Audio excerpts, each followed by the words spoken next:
higiénicas adecuadas, esto y muchas otras causas más, se relacionan con cada vez aparición de bacterias más resistentes que se nos hace muy difícil combatir, ¿no? Haciendo así que los pacientes tengan estancias hospitalarias más prolongadas, que se necesiten antibióticos más y más modernos para este tipo de infecciones, haciendo una problemática tanto para los pacientes como a nivel de salud pública, ¿no? Incluso en el informe ONIL, que es un informe acerca de antibióticos y uso correcto de antimicrobianos, de Reino Unido, nos mencionaba que tenía un estimado que 10 millones de personas morirían cada año por infecciones resistentes a los medicamentos para el año 2050, ¿no? Una problemática bastante importante, ¿no? Bueno, en sí los antimicrobianos son medicamentos que se utilizan para prevenir, pero sobre todo para tratar infecciones, ¿no? Pero no solamente en los seres humanos, sino también en los animales, en las plantas, ¿no? Es así que el uso indiscriminado de antibióticos no se limita solamente a la medicina humana, y siendo esto un problema porque en otros ámbitos incluso es más difícil de controlar, incrementando el problema de la resistencia antimicrobiana a nivel macro, ¿no? Existen muchos antimicrobianos divididos en muchos grupos, pero bueno, ahora nos vamos a enfocar básicamente en el tema de los antibióticos, ¿no? Más o menos se entiende que a partir del el siglo XX es que empezó todo este auge de descubrimiento de antibióticos, pero ya más o menos hace unos 2000 años hay reportes de que en Egipto, en Grecia, se utilizaban sustancias las cuales eran formadas a partir de pan mohoso, a partir de tierra, tierra que ellos les decían medicinales, y con las cuales hacían unas sustancias que le denominaban cataplasmas, y que los usaban para, entre comillas, curar heridas abiertas, ¿no? Que ya luego, por el principio que tenían, pues entendemos que tenían pues penicilio, ¿no? Y por eso funcionaban, ¿no? También en otros escritos médicos, como el papiro de Ebers, más o menos en el año 1500, reportaban lo mismo, ¿no? Solubles o solutos similares que también tenían probablemente terapias o propiedades antimicrobianas, ¿no? Ya luego, más o menos para el año 1910, es que se conoce que ya estaba desarrollado propiamente, que es el salvarsan, con su derivado del neosalvarsan, y que se utilizaba para lo que es la terapia contra Treponema pallidum, ¿no? Y así existen varios hitos a nivel de la historia donde de desarrollo de antibióticos, ¿no?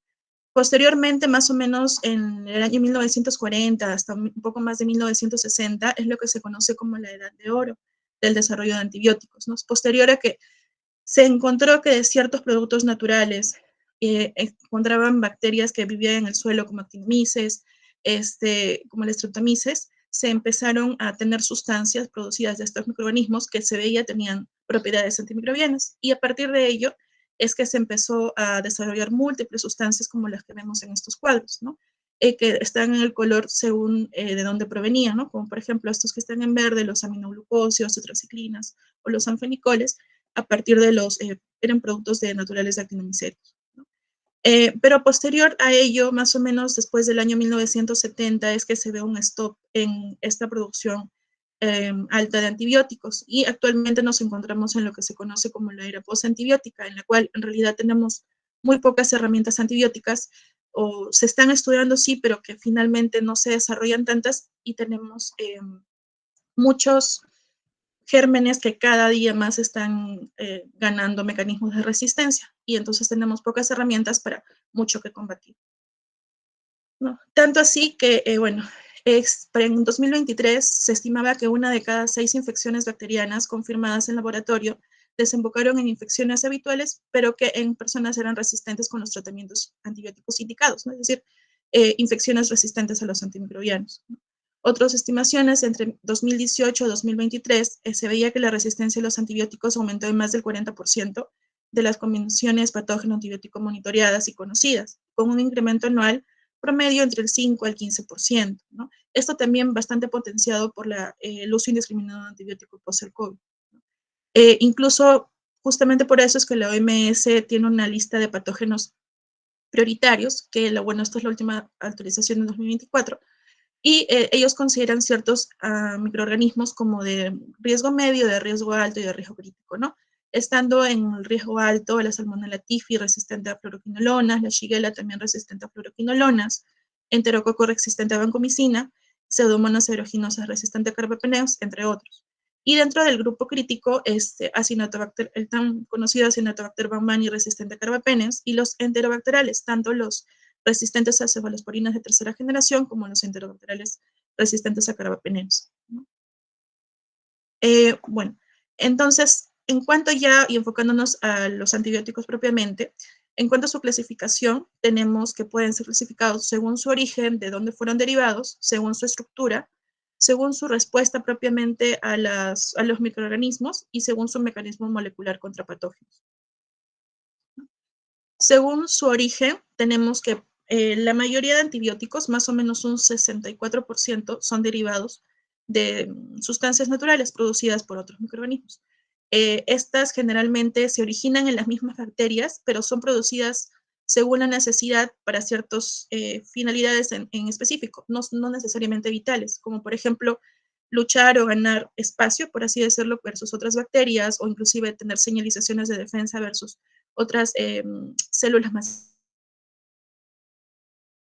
avanzadas como células eucariotas que pueden existir cercanas, ¿no? Básicamente por un mecanismo de competición.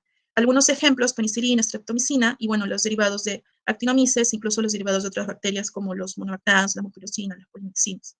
Por el otro lado, las drogas sintéticas, los antibióticos sintéticos, los tenemos en menor cantidad, se entiende que son más difíciles de producirlos, y bueno, sobre todo se han producido en los últimos 30 años, debido a que ya no se desarrollan los antibióticos de forma naturales. Se dice que su acción es más rápida con respecto a los naturales, pero también tienen potenciales mayores efectos adversos con respecto a los naturales, ¿no? Y dentro de este grupo podemos encontrar a las fluoroquinolonas, salinosol. Según su respuesta, es decir, qué es lo que ocasiona en el germen que están atacando, se los puede clasificar entre bactericidas o bacteriostáticos, ¿no? Bactericidas cuando inhiben el crecimiento bacteriano de tal forma que matan a las bacterias por diferentes vías, que lo vamos a ver según cada grupo. En este grupo tenemos a las penicilinas, a las cefalosporinas, carbapenems, como monobactans, en general a los betalactámicos, ¿no? Y también las fluoroquinolonas, glicopéptidos y aminoglucósidos. Y por otro lado, los bacteriostáticos, que nos hablan acerca detienen el crecimiento bacteriano, pero con un arresto, inhiben la reproducción, pero en teoría, si es que no hay un adecuado enfoque antibiótico, una vez cesado el antibiótico, podrían continuar el crecimiento, ¿no? Dentro de este grupo tenemos al cloranfenicol, macrólidos, las sulfas, tigecyclina. Otra forma de clasificarlo es según su afinidad, ¿no? Hay antibióticos hidrofílicos y antibióticos lipofílicos. Los antibióticos hidrofílicos son aquellos donde encontramos a los betalactámicos y todas sus familias, a los glucopéptidos, a los aminoglucósidos, y tienden a tener un volumen de distribución limitado, ¿no? Por sus mismas características. No suelen pasar o no tienen tanta facilidad para pasar de forma pasiva a través de la membrana citoplasmática de las eucariotas, y tienen muy poco, casi nula actividad contra organismos intracelulares, ¿no? Además, por su tipo de afinidad, justamente tienden a tener una eliminación renal. En cuanto a los antibióticos lipofílicos, aquí encontramos a los macrólidos, a las fluoroquinolonas, al cloranfenicol, las tetraciclinas, y ellos, más bien por sus características, tienden a tener un volumen de distribución más amplio, más largo, ¿no? Sí tienen mayor facilidad para pasar de forma difusa por las membranas de las células eucariotas, tienen sí algunos mayor actividad contra patógenos intracelulares y tienden a ser eliminados por vía hepática, ¿no? Y según el tipo de afinidad, más o menos vamos a ver cuáles tienden a tener afinidad por ciertos tejidos y se los puede enfocar para ciertas infecciones, ¿no? Según su mecanismo de acción molecular, tenemos que clásicamente se los clasificaba de esta forma: betalactámicos, aminoglucósidos, quinolonas y sulfas.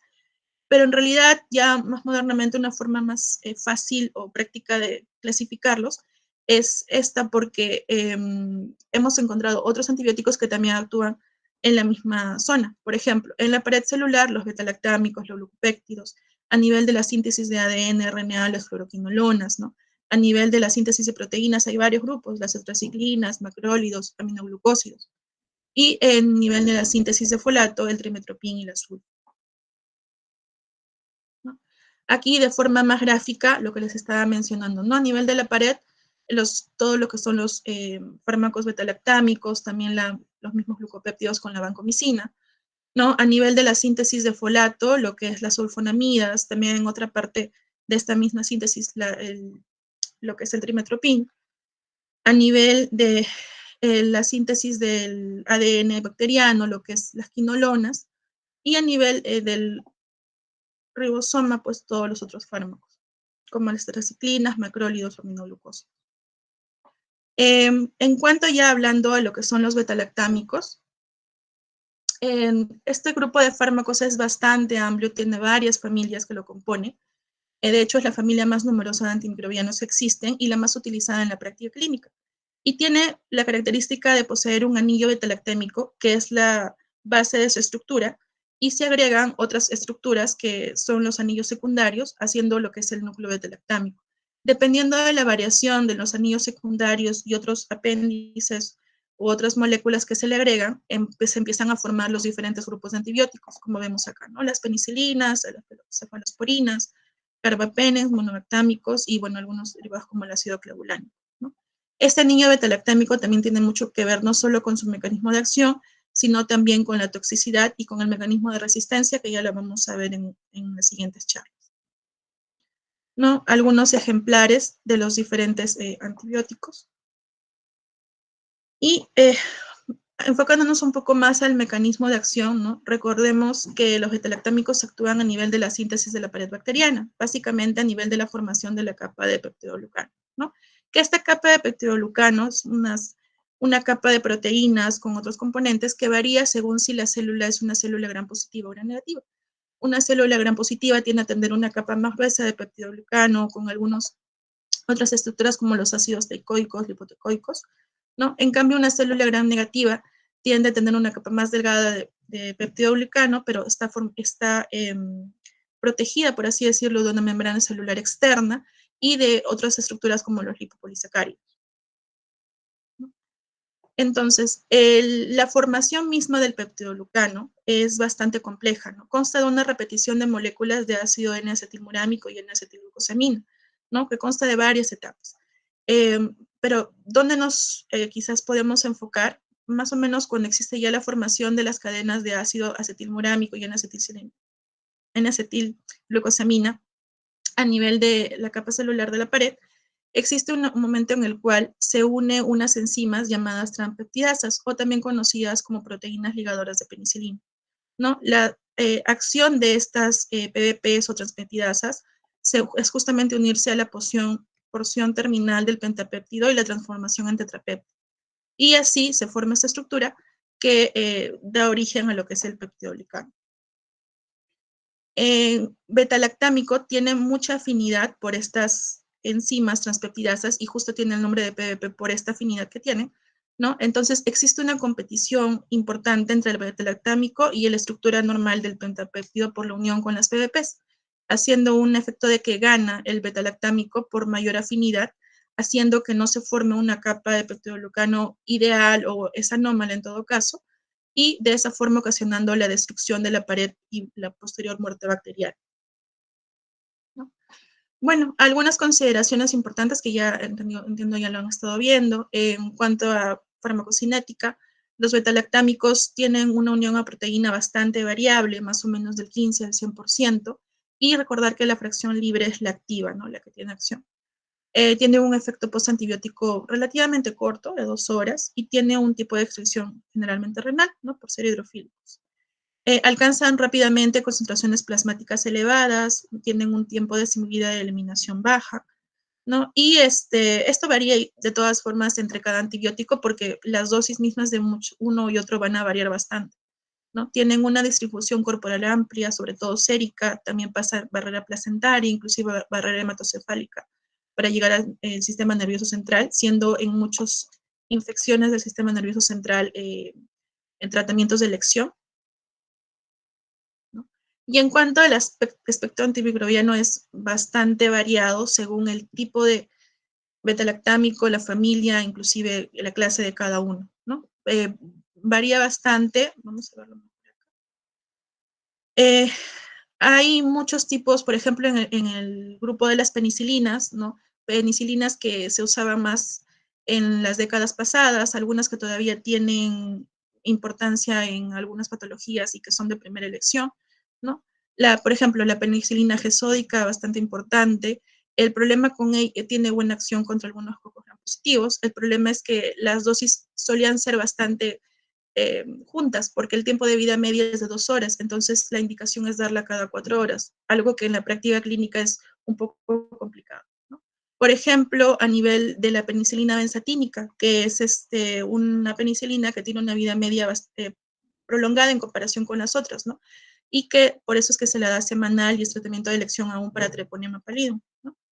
Eh, Otras penicilinas, como la penicilina cristalina, que tiene acción ya para enterococos, estreptococos de los grupos A, B, C, algunos otros estreptococos como los grupos Bovis, Viridans, ¿no? Y tiene también cobertura contra varios grupos microbianos, como los cocobacilos gram negativos, como Neisseria, algunos bacilos gram positivos, como Bacillus anthracis, como Clostridium, ¿no?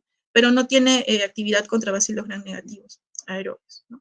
Y la ampicilina, pues que es una penicilina semisintética que tiene una actividad muy similar a las penicilinas naturales, se le agrega cobertura contra hemófilos influenza B y contra Listeria monocitógenes, pero mencionar de todas formas que no tendría tanta actividad contra algunos targets clásicos como por ejemplo el mufotreponema.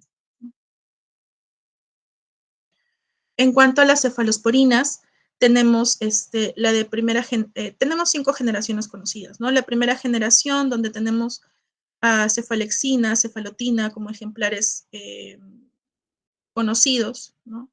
Tienen espectro generalmente o básicamente contra cocos gram positivos, ¿no? Como streptococos, Staphylococcus aureus, ¿no? Pero no tanto contra bacilos gram negativos en realidad. Los de segunda generación que llegan un poco más de cobertura contra bacilos gram negativos. Tenemos acá la cefuroxima, la cefoxitina, ¿no? Cefuroxima, bioral que tenemos aquí en el país, en otros ámbitos también incluso lo tienen en presentación endovenosa, ¿no? Cubre contra neumococo, contra hemófilos, contra moraxella, contra klebsiella. En cuanto a las cefalosporinas de tercera generación, ya tenemos una cobertura más importante tanto para cocos gram positivos como para bacilos gram negativos. Aquí encontramos a la famosa ceftriaxona, ¿no? Y también a ceftazidima, que incluso tiene cobertura contra Pseudomonas aeruginosa. En cuanto a las cefalosporinas de cuarta generación, sobre todo usado ya a nivel hospitalario, cefepime, ¿no? Que incluso tiene cobertura contra algunas infecciones localizadas y no graves por bacterias productoras de AMC. Y las cefalosporinas de quinta generación, que gana cobertura contra Staphylococcus MRSA, ¿no? Methicillin resistente.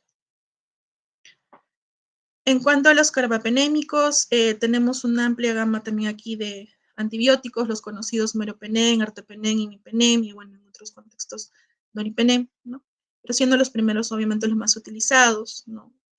La mayoría se administra solo, uno de ellos, el imipenem, requiere administración con inhibidores de DHP1, ¿no?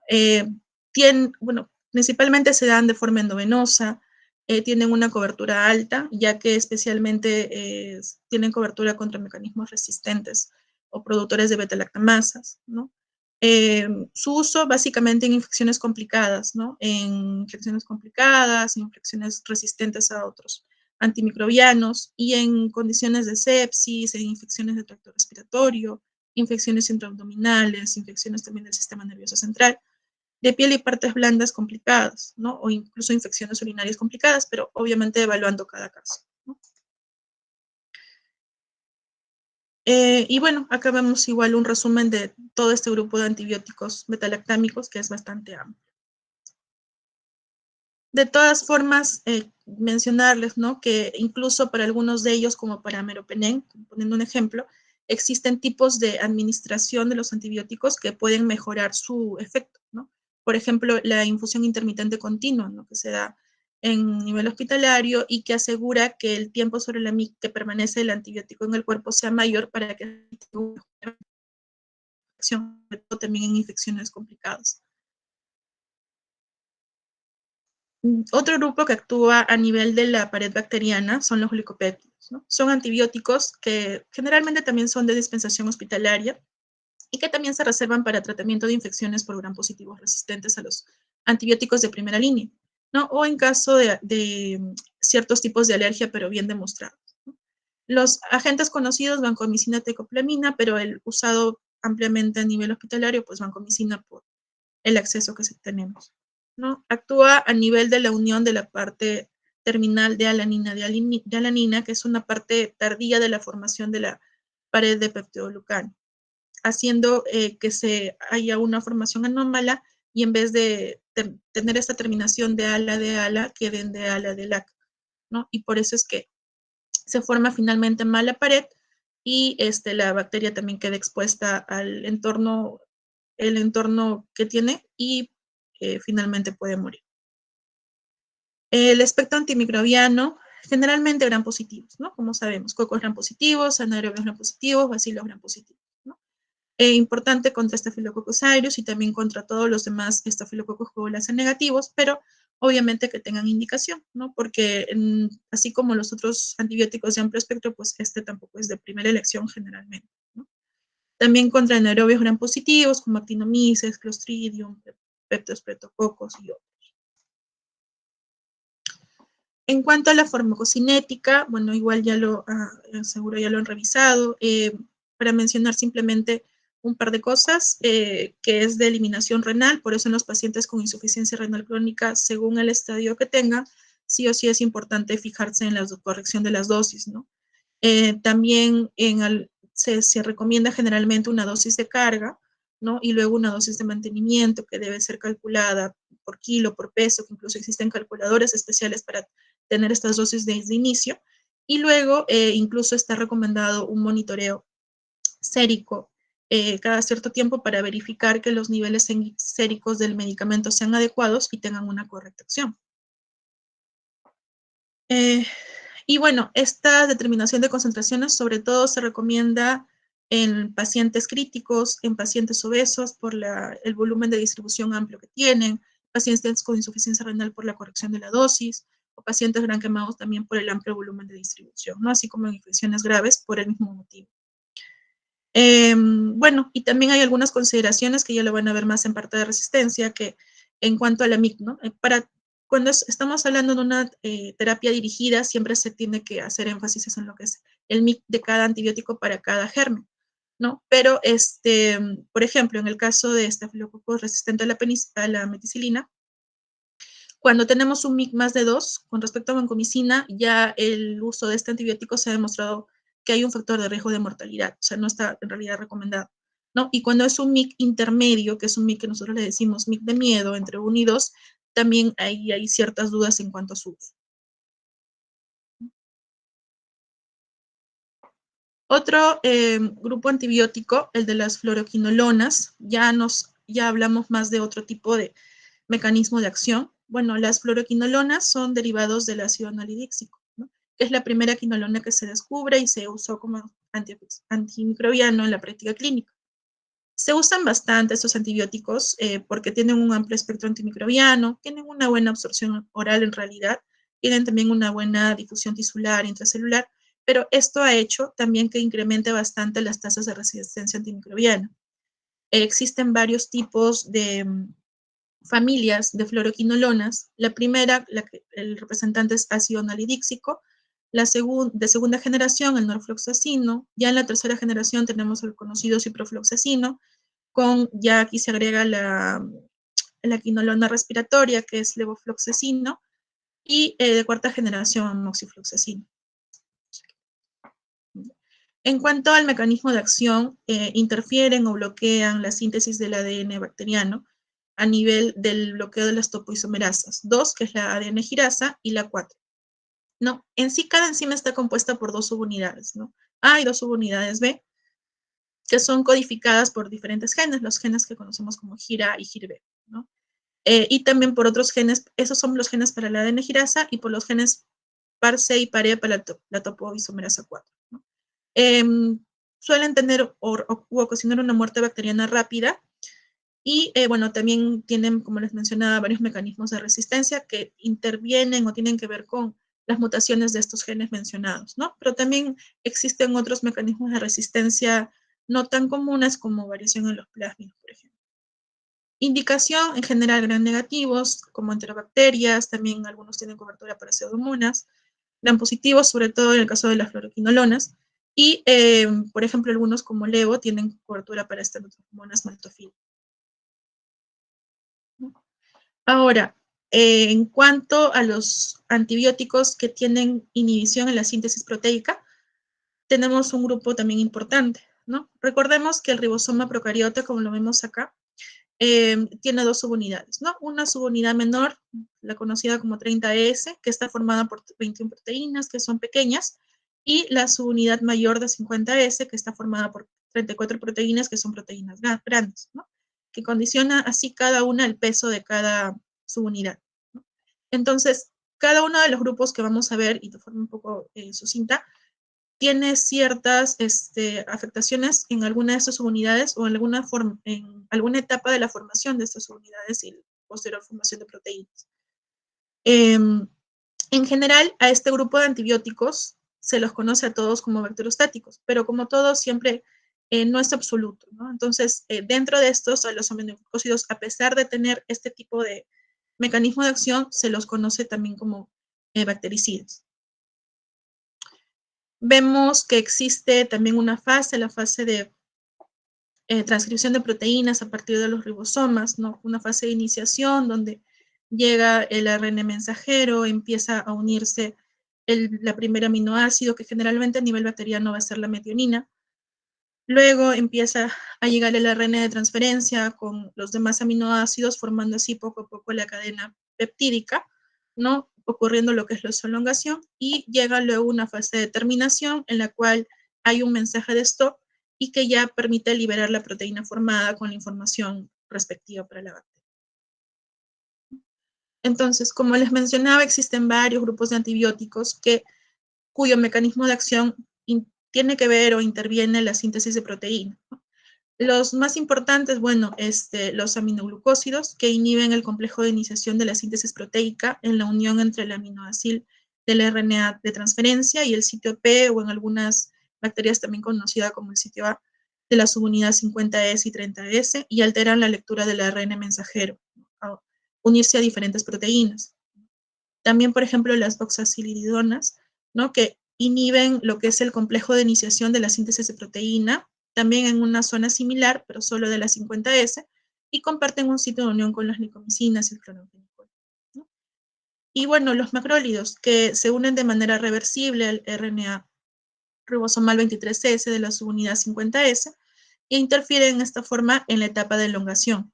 Y bueno, también pueden bloquear el canal impidiendo la salida del péptido, inhiben la formación del ribosoma 50S, impidiendo el ensamblaje de las proteínas subsiguientes.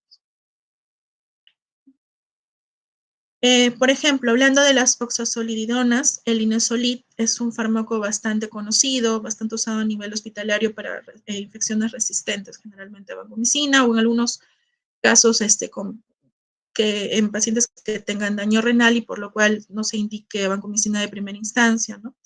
Este fármaco es un fármaco sintético y cuando se creó se creía que no iba a tener ningún tipo de resistencia, pero bueno, ya hay algunas consideraciones al respecto.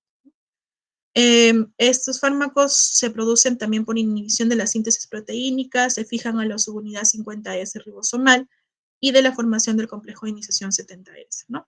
Tienen una eliminación predominantemente renal, y un porcentaje importante de unión a proteínas, en un 31%, ¿no? Como les mencionaba, las indicaciones son muy puntuales. Aminoglucósidos, otro grupo que también tiene que ver su mecanismo de acción en esta etapa, ¿no? Son compuestos naturales que la mayoría provienen de actinomicetos, pero ya luego se descubrieron los sintéticos o se fabricaron los sintéticos, por ejemplo ahí es la amicacina, ¿no? Son moléculas que son muy cargadas positivamente y eso hace que muy bien a ciertas estructuras bacterianas o en todo caso facilitan su pase a través de la pared y haciendo un buen efecto antimicrobiano, por así decirlo.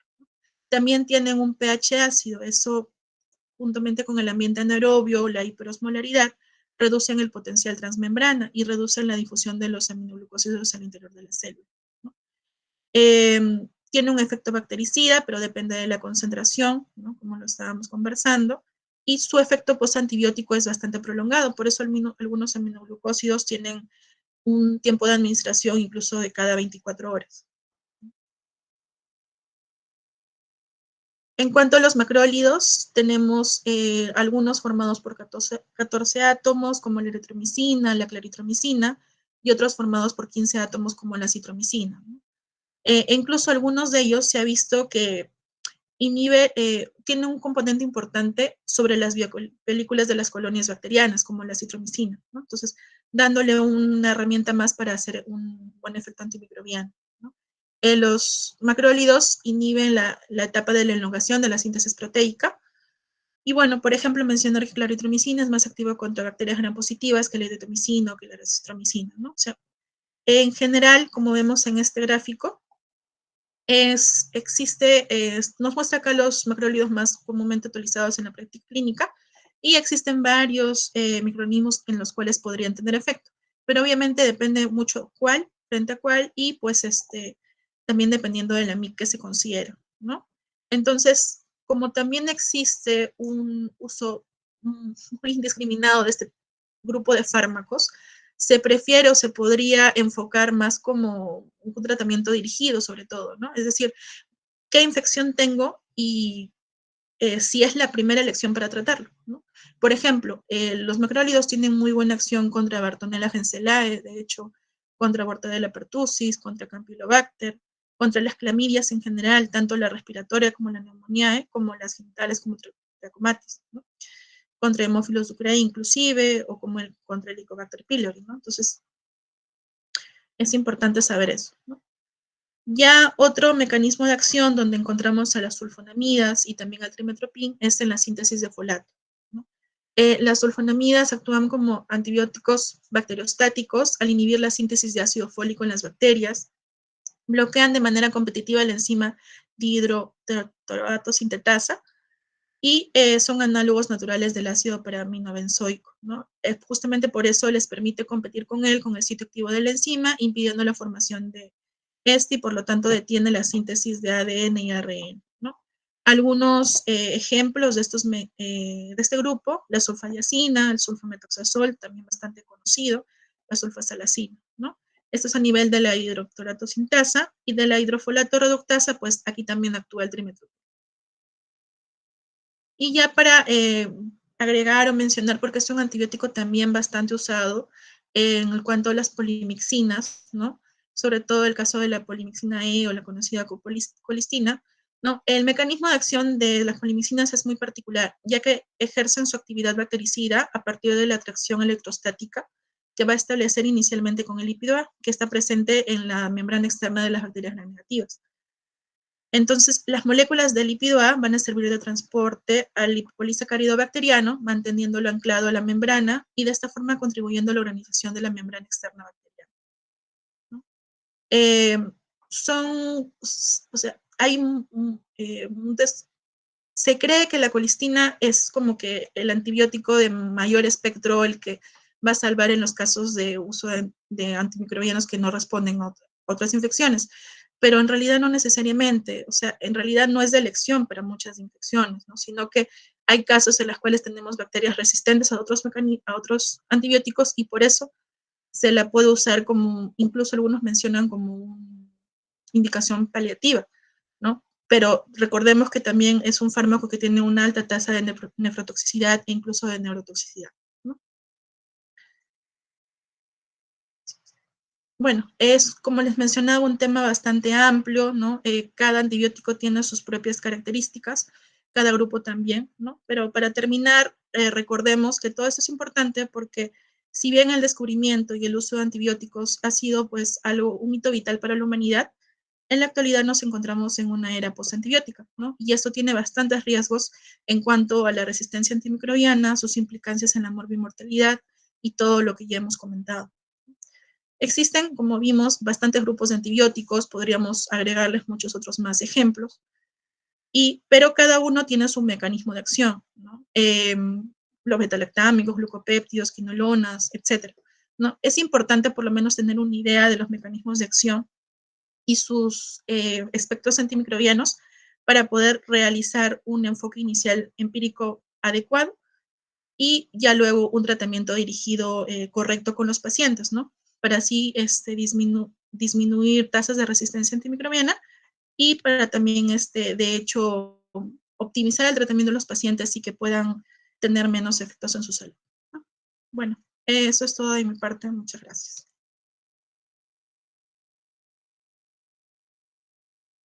Doctora, gracias por su participación.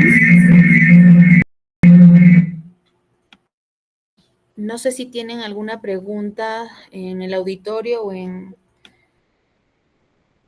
dentro de la sala. A ver. A ver. Tenemos una pregunta. Nos dicen, doctora, basándose por su experiencia clínica, ¿en qué tipos de casos de pacientes específicos, dando ejemplos, pacientes con insuficiencia renal, insuficiencia o infecciones por Staphylococcus aureus meticilino resistente, ha utilizado teicoplanin como alternativa a la vancomicina y qué resultados obtuvo?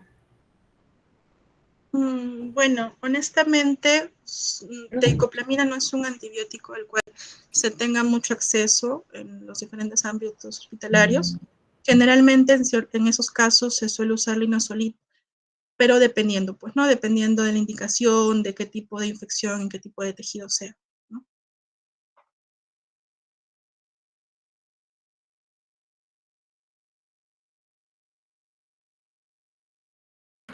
Para hacer un hincapié en cuanto a la teicoplanina, o sea, sí hay, pero hay en muy pocos lugares para poder tener acceso. Nosotros, por el costo, usualmente tanto los establecimientos de salud del ministerio y como de salud hacen pedidos de compra de medicamentos. Y esos van con una descripción de casos en los que se tiene que utilizar. Al momento, por ejemplo, en nuestra institución tenemos la autorización para uso del linezolid para casos de resistencia a vancomicina. Sin embargo, hasta el momento no hemos podido utilizarla porque no hay un presupuesto asignado. En otras instancias sí hay linezolid para uso de tratamiento de forma endovenosa. El uso del linezolid de forma oral es ampliamente utilizado en los programas de tratamiento para tuberculosis.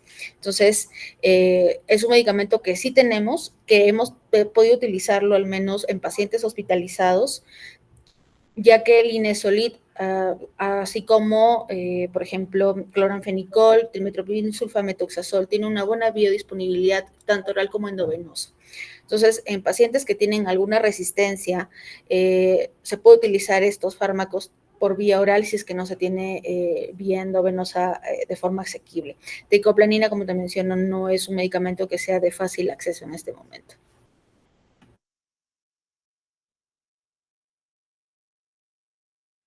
Pregunta para la doctora. Listo. Muchas gracias, doctora Zuccari. Agradecemos su participación y vamos a